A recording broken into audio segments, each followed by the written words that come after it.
You're familiar with that Isaac Newton quote, right? If I have seen further, it is by standing on the shoulders of giants. Well, in the hip-hop world, one of those giants and those shoulders belongs to Russell Simmons. Here's his story. Russell Wendell Simmons was born in Jamaica, Queens in 1957. His dad, Daniel, was a professor of black history at Pace University in Manhattan. His mother, Evelyn, a New York City parks administrator. Despite the grounded upbringing, Russell, turned to a life of drug dealing like many in his neighborhood, and throughout his teens, sold on the corners of Queens, all the while working on his business acumen. So 1975, now imagine, mid-70s, disco fever taking America by storm.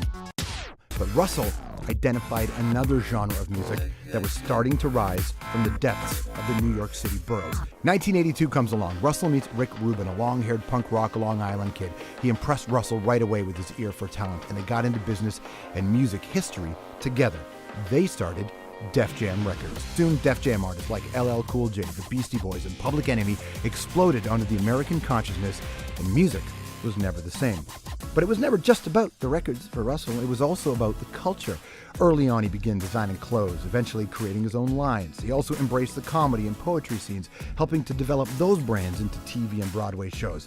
Well, today, Russell uses his mogul status to strive for change. Get into all of that with Russell tonight. So next time you hear a song from Kanye or a critique of today's culture from Jay-Z, you realize that they were simply standing on the shoulders of a giant named Russell Simmons.